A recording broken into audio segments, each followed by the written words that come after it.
Fala, meus queridos, tudo bem? Bom, estamos estudando reprodução humana.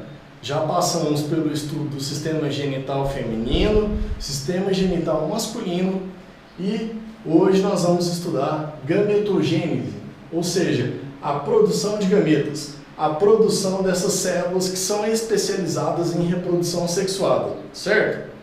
Elas que nas aulas passadas nós tratamos com nomes específicos, com nomes particulares, sendo o gameta masculino no mundo animal o espermatozoide e o gameta feminino no mundo animal ovócito, né? E também podendo ser chamado de óvulo. Nós vamos ver aí essa diferença. Então, meninos, para vocês me acompanharem aqui na gametogênese, vocês podem abrir aí o livro 16 de vocês a partir da página 208. Vamos lá? Beleza então, galerinha? E olha só, gametogênese é a produção de gametas. E existe um nome particular para a gametogênese masculina, sinal de masculino, que chama espermatogênese ou espermiogênese.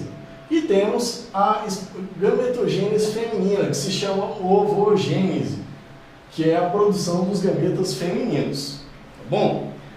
Se você prestou atenção nas últimas aulas, se você fez seu estudo individual em casa, seus fichamentos, seus resumos, suas leituras, você aprendeu das últimas aulas que o local onde os espermatozoides são produzidos são os testículos, em regiões específicas chamadas canais deferentes. Através desse seu estudo eficiente e concentrado na sua casa, você aprendeu também que os locais onde os ovócitos são produzidos são os ovários, especialmente nos folículos ovarianos, não é mesmo? Você aprendeu ainda nas suas últimas aulas que a espermatogênese ocorre durante toda a vida do homem. É claro que com menor quantidade e qualidade, mas ocorre.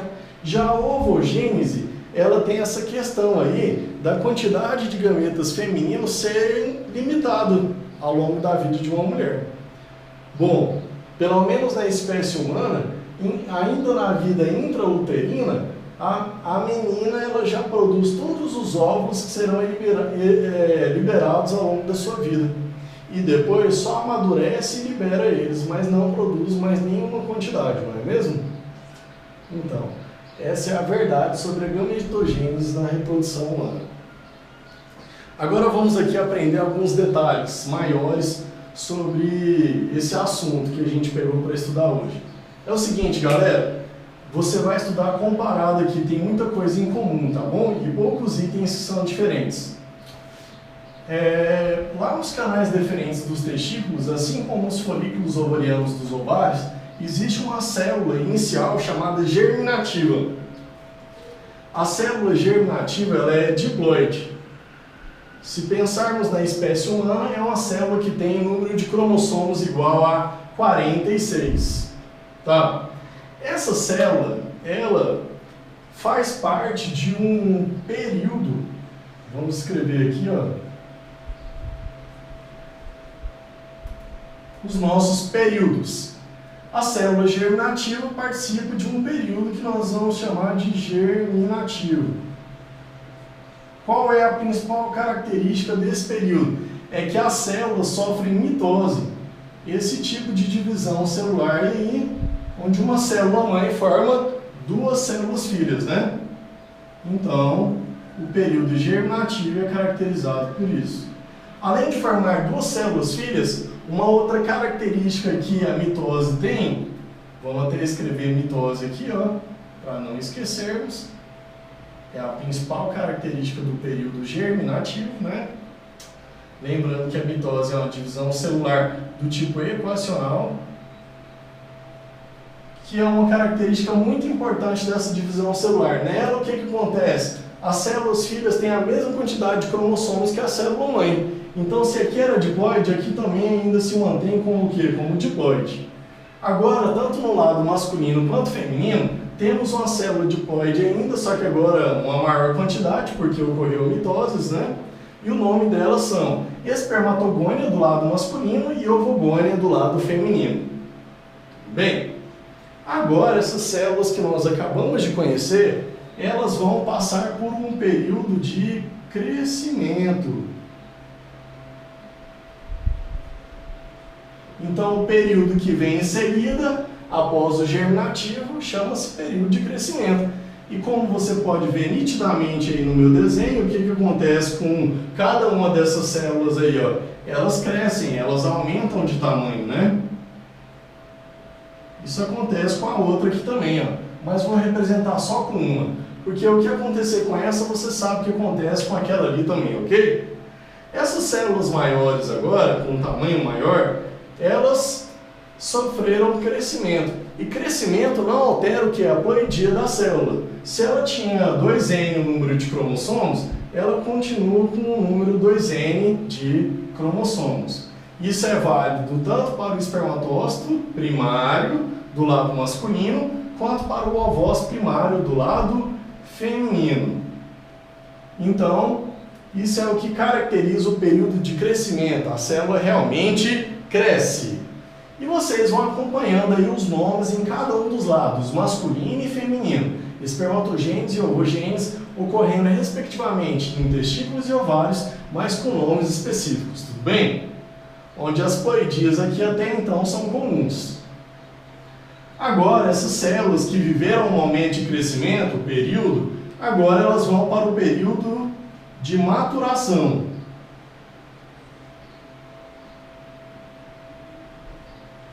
Viu? E no período de maturação, o que acontece, a característica dele é ocorrer meiose. A meiose, que é uma divisão celular, que quando ocorre, uma célula mãe forma inicialmente duas células filhas e depois essas duas células filhas formam também cada uma mais duas.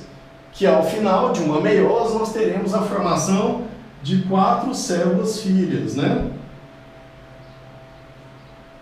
Olha aí a formação de 4 células filhas, certo?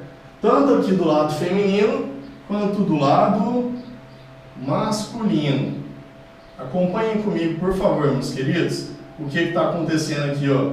Nós estamos em um período da nossa gametogênese chamado período de maturação, certo?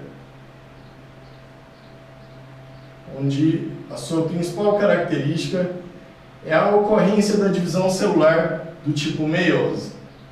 A meiose ela é dividida em duas. Existe a meiose 1 e a meiose 2, ocorrendo tanto do lado masculino quanto feminino, tá bom? Lembrando que a meiose é uma divisão celular de que tipo? Ó, reducional. Então ela reduz o número de cromossomos. Preste bem atenção, vamos fazer isso aí, por favor. Ó. A principal característica do período de maturação é acontecer meiose, que é uma divisão celular reducional, ao contrário da mitose, que é equacional. Aqui na mitose o número de cromossomos se mantém, agora não, agora vai reduzir. Então, se essas células que vão sofrer meiose 1, né, vão ter que reduzir o seu número de cromossomos, de 2N passa para quanto? Para N, que significa haploide. Do lado masculino, tivemos a formação de uma célula chamada espermatócito secundário e do lado feminino tivemos uma célula chamada ovócito secundário. Para sua informação, para sua curiosidade, esse aqui é o gameta feminino. Tá bom? O gameta feminino na espécie humana se chama ovócito secundário, é uma célula haploide. Mas, professor, no mesmo nível aqui, ó, o gameta masculino não chegou no nome dele ainda. Porque aqui estamos em espermatócito secundário. E eu aprendi que o nome do gameta masculino é espermatozoide. É verdade, ainda vai demorar um pouquinho para chegar nele. Por isso que nesse ponto aqui já começa a ter um descompasso na sequência de etapas, de mecanismos que ocorrem aí na gametogênese masculina e feminina, tá bom? Mas não tem problema. Seguinte, para que o ovócito secundário se transforme em óvulo, depende de acontecer isso aqui, ó. O que é isso, ó? É a fecundação. É o encontro desse gameta com o gameta masculino. Quando isso acontece, aí forma-se o óvulo, viu? Eu queria mostrar uma coisa para vocês. Quando aconteceu a meiose aqui, ó, tanto a 1 quanto a 2, vocês perceberam que as células filhas não têm o mesmo tamanho, não é mesmo? Acontece que do lado feminino, se prioriza o quê? Se prioriza qualidade, enquanto do lado masculino prioriza-se quantidade de gametas. Por isso, uma célula aqui ela foi atrofiada para que essa aqui tenha maior qualidade, maior valor nutricional. Essas células atrofiadas, elas não têm importância reprodutiva. Elas se chamam núcleos polares ou glóbulos polares e elas serão degeneradas. Isso que acontece com elas, tá bom? Então, vou dar um nome aqui para vocês, ó. Núcleos polares. São células também haploides, que não têm importância reprodutiva, elas serão degeneradas.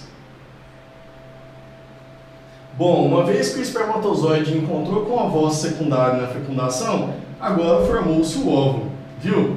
O óvulo é uma célula haploide, assim como a espermátide, que vem da meiose, né, que já se iniciou há um tempo aí.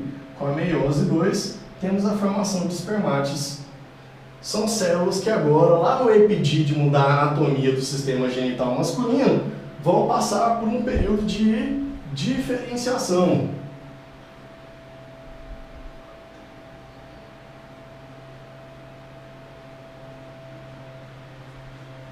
Diferenciação, aonde a espermátide, essa célula redondinha, vai ganhar o que? Cauda, vai ganhar acrossomo, vai ganhar peça intermediária com mitocôndrias dispostas estrategicamente, tá? Ou seja, a espermátide vai se transformar no espermatozoide, que também é haploide e corresponde ao gameta masculino na nossa espécie.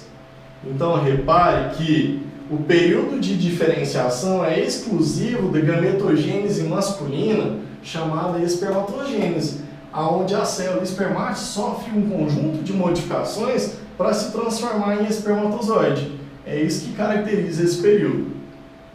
Tudo bem, meus queridos? Então tá aí para vocês a explicação de gametogênese. Espero que vocês tenham aproveitado, aprendido, tá? Muito obrigado pela atenção, pela presença. Desejo bons estudos para vocês. Até a nossa próxima aula, onde iremos esclarecer o conteúdo, aprofundar, né? E tirar aí qualquer dúvida, resolver questões. Valeu, pessoal? Um grande abraço. Tchau, tchau.